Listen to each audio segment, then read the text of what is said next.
This video will have 3 intros, maybe 4. I won't know until I've watched the footage, but these weeks of vacation, I'm kind of out of the flow. Like multiple takes for like multiple takes for every sentence. Maybe it's not enough booze. Or too much. On with the show. I've spent the past few weeks completely buried in my own nerdiness around camera stuff and film stuff. So please bear with me for a couple of minutes while I try to explain. Then we'll be back to the two-stroke stuff. I promise.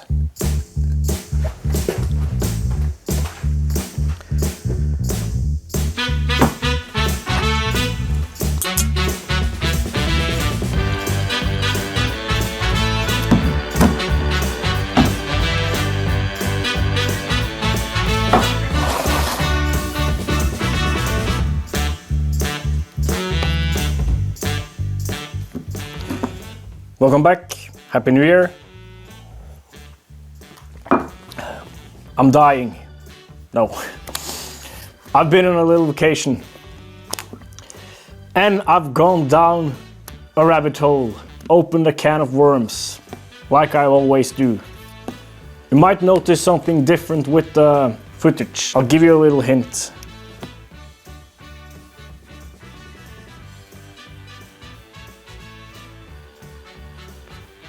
Roughly 5 years ago, I started talking in my videos, and I considered that the start of this channel.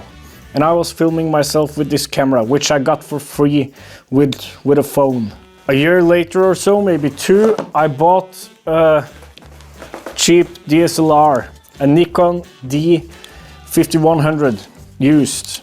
I wanted more control over the footage. I especially wanted a shallow depth of field, which is impossible with a small camera like this. Everything is in focus, and I wanted almost nothing in focus. I realized that wasn't possible with this kit lens that came with it. Bought a f1.8 50mm cheap China lens. And that's what I've been filming all my videos from then on, up until recently. This one is starting to get old, and it has some random shutdowns and stuff, which is not ideal. So I upgraded for a Nikon Z50. I thought I knew what kind of lenses I wanted. Wide aperture, shallow depth of field lenses. So I got some, but this one is different. It's probably out of focus, and the image quality is probably worse than before. But there's something special about what I'm filming on now.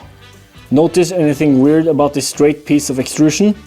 I'm not shooting with a wide angle. It's a 50mm lens. Anamorphic. 2 times anamorphic. Yeah, I'm a complete nerd. If you've been following, you know that I switched to a wider angle a few videos back. But it just didn't cut it. It wasn't what I was after. Anamorphic was what I was after. That's the look I was after. And no one cares. I know no one cares, but I do. I care. Previously we ran far too much ignition advance and blew a piston ring on the PIP engine. New pistons have arrived. 3 of them for 2 more disasters and a success. Bought from VRM, Korvspecialisten. I'll increase the ring gap slightly this time. I was running 0.2 millimeters. I'll go up to 0.3 to keep it safe. I don't think we'll lose any power from that.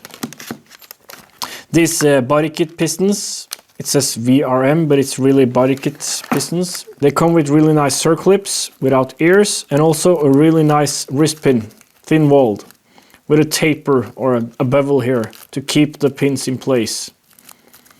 Nice stuff. More camera nerding. Notice I've painted some stuff here.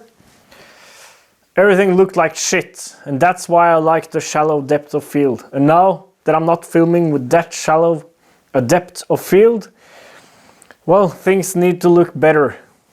They don't though. They just look like shit in color. And I hate painting. It really shows through. Back to work. Ready to swap in that new piston and continue testing the engine.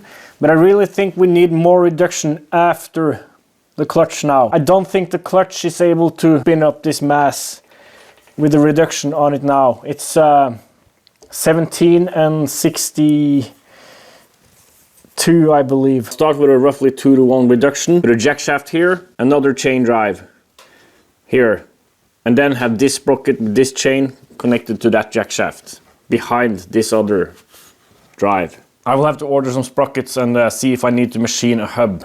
Might be able to use taper lock like what's on there now. Won't be much work happening in this video. Sorry, I just felt I needed to get it out there. Look at it as easing into the new year. Thank you Ben Ahrens for sending me this cage with the microphone adapter.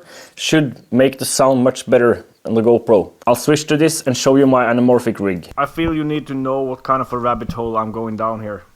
I am an extremely obsessive person, and it's hard to not dig in when I find something interesting. When I realized I was going to shoot anamorphic, I bought this lens. Sirui, not sure how to pronounce that. 1.33 times anamorphic lens. Quickly realized that a 1.33 times squeeze doesn't really give that anamorphic distortion I was after. So realized this wasn't enough. I got something else. You're looking at a Meike 50mm f1.7 take-in lens adapted to an SLR Magic Anamorphot 2X anamorphic adapter and a variable diopter in front. That's for single focus. Without this, you have to focus the main lens and the adapter simultaneously, and that's kind of cumbersome. And also the squeeze factor changes. So at close focus, it squeezes the image less than at infinity. And that's sorted with this thing. I can't trust this lens to support this amount of weight, so I had to put it on rails and have some lens support.